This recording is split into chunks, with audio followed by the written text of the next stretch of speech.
In week 5, we're going to be talking about strings and input-output. So first thing, strings. In programming languages, there's something called data types. It tells us what kind of data is stored in a specific variable. So far, we've been working with doubles. These store numerical data. So these variables contain numbers. They can be stored in scalars, in vectors, or in matrices. We can also store text. And text is stored as a character. So a character array is an array of characters with a size of 1 by n. It's created with single quotes. So keep that in mind. These are used to create our character arrays in comparison to string scalars. But character arrays behave like numeric arrays.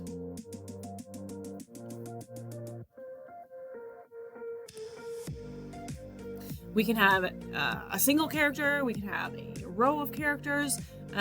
We typically don't have columns of characters, but we can have rows of characters. If we want to combine or concatenate two different character arrays, we separate things with commas.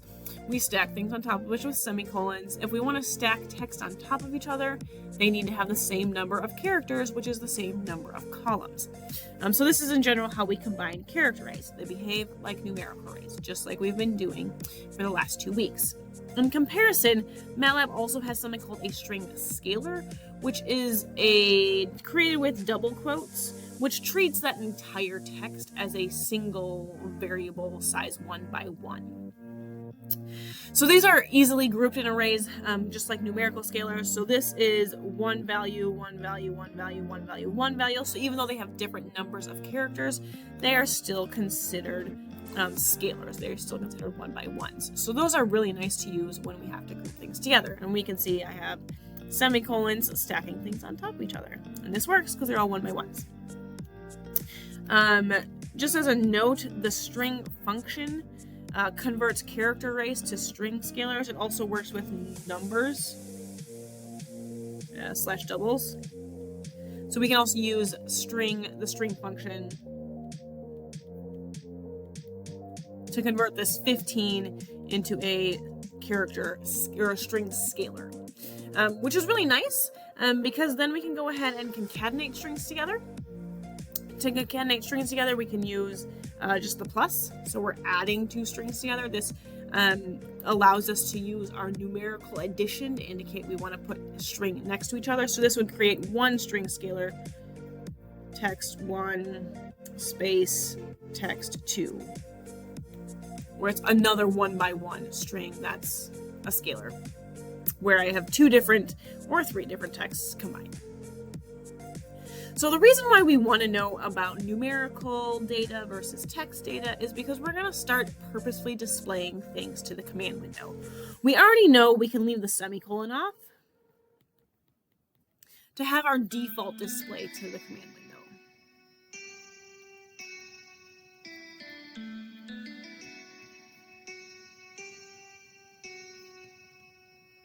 But now, in this chapter, we're going to talk about more purposeful display, and we're going to do that using 2 different functions.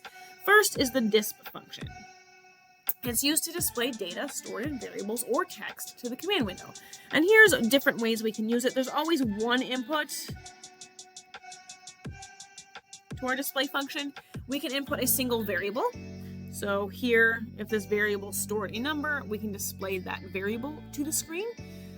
It can also display a single text, and that text can be a string array or a string scalar. So here's a string array, here's a string scalar. That's single quote versus double quote. Either way, it doesn't matter. It can display one thing. It can be a single variable or a single text. When we execute the disp function, it's going to print out the data stored in that variable or the string here, followed by a new line. So this is new line as if you pressed enter after typing. So we'll see that word quite a bit, new line. If we print out numerical data in a variable, so here if we type printed disp 12, this numerical number, it's going to print it out according to the specified format defined by the format function. And we've seen format already. You've seen format short g. in your homework. But these are the different format options. If we just type format, it's going to reset to the default, which is short and loose. Format short prints out numbers to 4 digits past the decimal place for a number, so this would be 12.0000. Format short G prints out the number to 4 decimals or the most compact. So this is really useful when we have numbers of different sizes. So useful when we have large numbers being printed out with small numbers.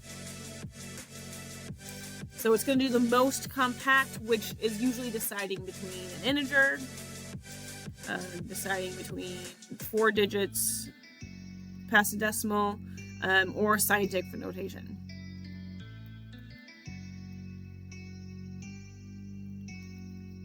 We also have format rat, which is one of my favorites to use when we get to linear algebra. Prints out numbers as fractions, and then format compact prints out single-spaced, format loose prints out double-spaced. So generally, we would type whatever format we want. So format short G followed by a display function to display a variable that has numerical data. I know I spelled that wrong. We can combine text and data using concatenation of string. So this requires essentially printing out a string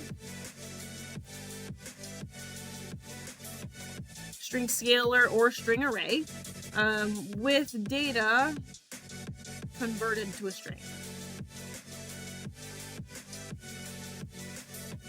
If we want to go ahead and print out a string array, we can use the num to string for numerical data, or int to string, which works with integers only. In order to convert our numerical data into numbers, or our numerical data into characters first. So num to string with a variable, int to string variable, and then we can use it like this, which concatenates the string array, and then here it displays it.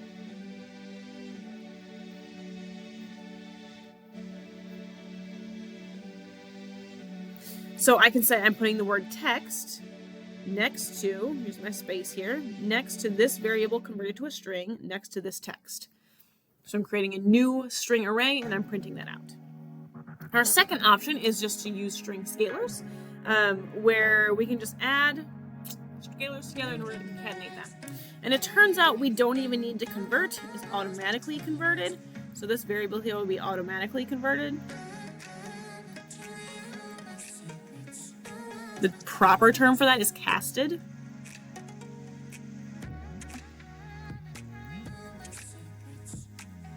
Where it's going to put this text next to this variable converted to a string scalar next to this text, and then display. But the key thing to note, as disp only takes one input.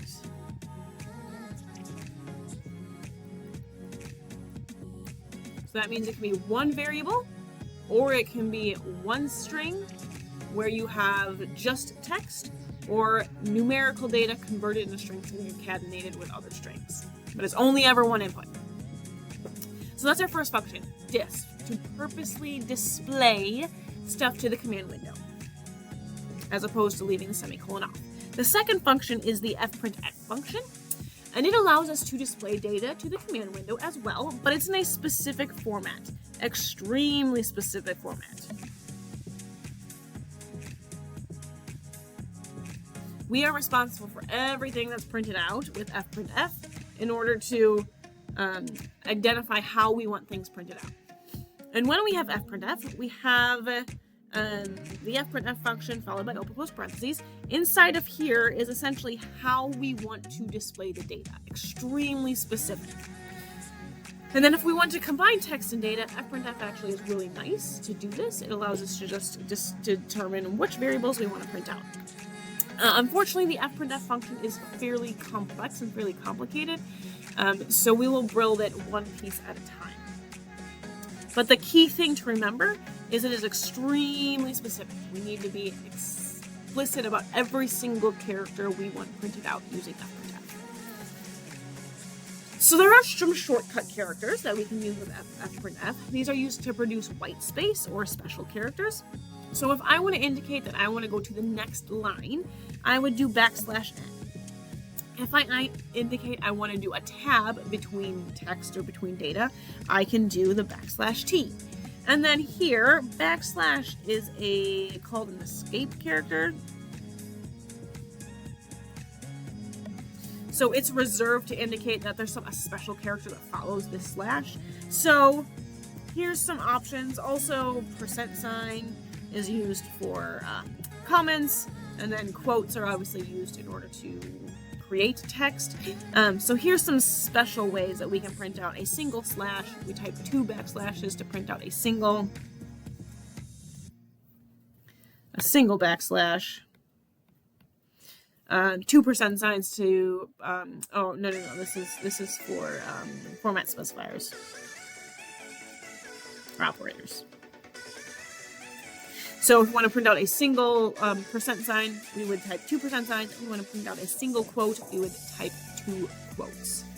Yeah, so these are just some special ways we can print out these 3 characters, because those 3 characters have special meaning. Okay? And then we have new line and tab. You will see this one all the time. Okay, another thing we can do is we can go ahead and print out text inside of our string. So for fprintf, we would have a quote and text we want to print out.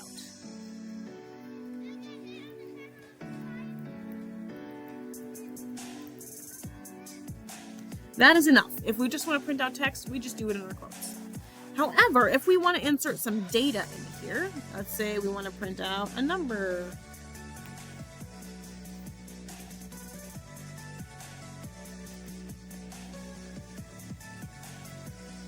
When we get to number here, we insert what's called a format operator. It indicates what kind of number we want to print out. And then here would be a variable. So this variable is going to pre-print it out in place of this number. So a format operator is typed in what's called the format specifier. This string is the format specifier, and is used to insert data into the text string. So insert data, a variable's value, data into a text string. It always begins with a %sign. And is followed by what's called a conversion character, which indicates the type of data. Type of data being whether or not it's an integer, whether or not it's a floating point number, which means it has digits past the decimal place. Is it in scientific notation? Does it contain text? So that's the type of data. And we can insert as much data as we want. So here I can insert data here, as many data as we want into that format specifier. And then what follows is these variables, where each variable goes into, or each number in the variable goes into the next format operator.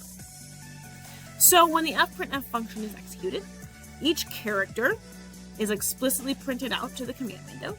If a format specifier is reached, a %sign, then the data from the variable is inserted in its place. If an escape character is reached, for example, \n or \t, that white space is inserted in its place, and then it repeats this until there is no more data to be inserted and no more text to be inserted. So let's look at these format specifiers. Like I said, there's several format specifiers. If we want to do an integer, we can do %d or %i. I also like to indicate an integer sometimes with 0.0f. We'll talk about what that means. If it's a floating point number, which means it has digits past the decimal point, we can use %f. So I would say f.f, insert data, let's say %f \n, comma, variable. It will insert the data in here as a floating point or a fixed point notation with default of 6 digits past the decimal point. These ones use scientific notation. These ones are kind of like format short d. deciding which is more compact, using an integer, using scientific notation, or using %f. And then here's for printing out text. So sometimes our variables contain text and we can print that out. So this is just the format specifier, f, %e, etc.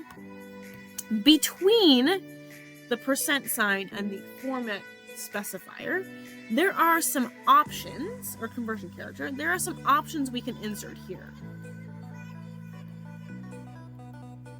that give us more control over how the data is printed out. And here are these options: the flag, the width, and the precision. So these three are indicated with braces, brackets, whatever you call it, because they are optional. They are not required. This is all that is required: %, and the corresponding conversion character. The flag here has three options. We can have a minus sign, a plus sign, or a 0. The minus sign means it's left justified in the specified width here. The plus sign prints out a sign in front of the number, so it will print out a positive 0.1249, or a negative. Obviously, the negative is always printed out, but if you want the positive, you can use the plus sign as your flag. And then it prints out trailing zeros or leading zeros if the number is shorter than the field width. So, the field width. The field width is the numerical value identifying the minimum number of spaces. So if I say f, print f, %10d, and I want to print out the number 1492 for some odd reason, it's going to have a width of 10 here, which means it's going to take up at least 10 spaces. So 1, 2, 3, 4, 5, 6, 7, 8, 9, 10. And then it's going to put 1492 in the last 4 spaces. So all of these will be blank. This is where the minus sign comes in. It will left justify the text in the specified width. So if I did minus 10d, it would put 1492 over here, and these ones over here would be blank.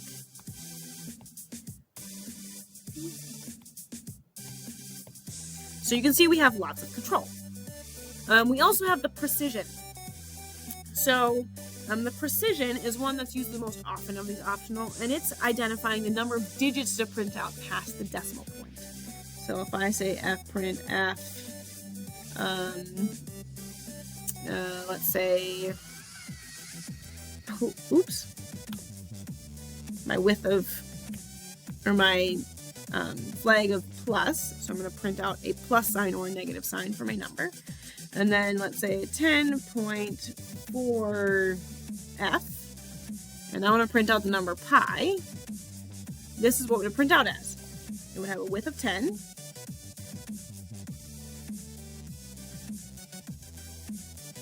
It would print out pi, which is 3.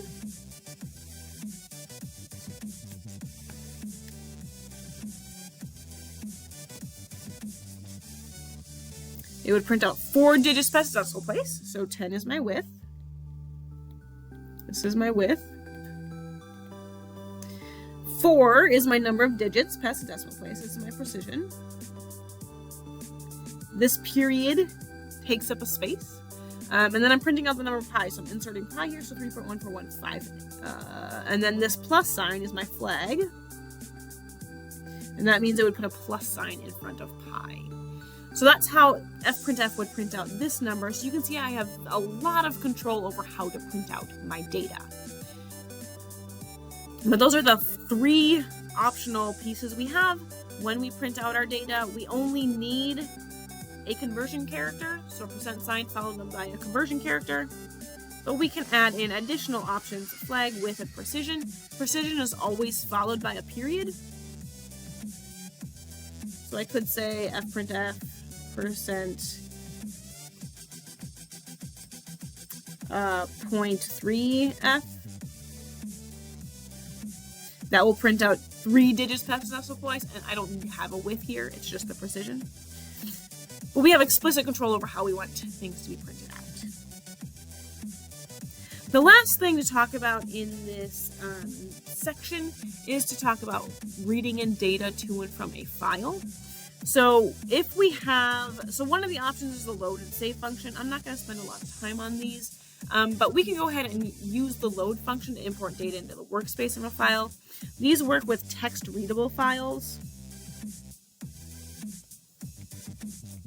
like .txt files or .dat files. These also work with .mat files, which are specific to MATLAB.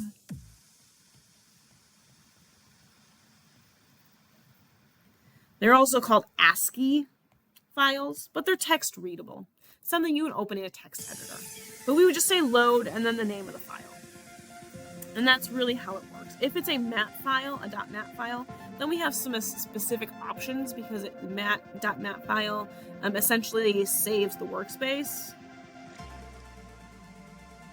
So we can use load to read in specific variables from that saved workspace. But in general, to use load, we'd say load and then the name of the file, including the extension. That's our extension. So if it's a .txt, we include the .txt. There's two ways to use it, one as a function or one as a command. So you can see the two ways there. The analogous to load is save. This is used to save variables from the workspace or save the workspace itself. Once again, if we're saving things as .txt, .dat, .mat, we can save file name. .mat works the same as load, save file name .mat. We can also choose to save specific variables. So if we only want to save our final variable, we can say save file name .mat followed by whatever variables we want to save. If we want to save data in a .txt file or .dat file, then we can go ahead and use this option where we say save whatever the name of the file is. This works for a single variable. And we need to include this dash ASCII option. We would type it literally like that. And that'll make sure it's saved as a .txt or a .dat where you can open it up in a text editor and edit it, save it, whatever. Numbers are automatically saved in scientific notation. It's not the best format. So we also have some additional functions that are even more useful. The read matrix and write matrix functions. So these ones are useful for .txt files, .dat files, CSV files, XLX, SLXX files. So this is much more user-friendly functions. The read matrix is used to import data from a workspace. So we would import a read matrix from this file name and save it in the variable A. So it's important we indicate what we want to name that variable, so A equals, so we know what the variable is that saves the data that we can go ahead and use later on in our program. We can also use write matrix to save data from the workspace to a file. So we would say write matrix, and then here's the name of the data we want to save.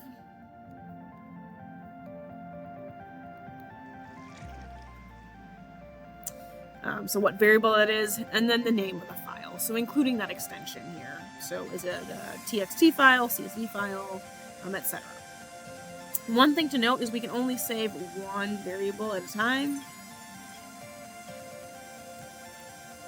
So we can save one single set of data, one single matrix. So just be careful in terms of what you're saving and what you're not saving. And that's all the material for week 5.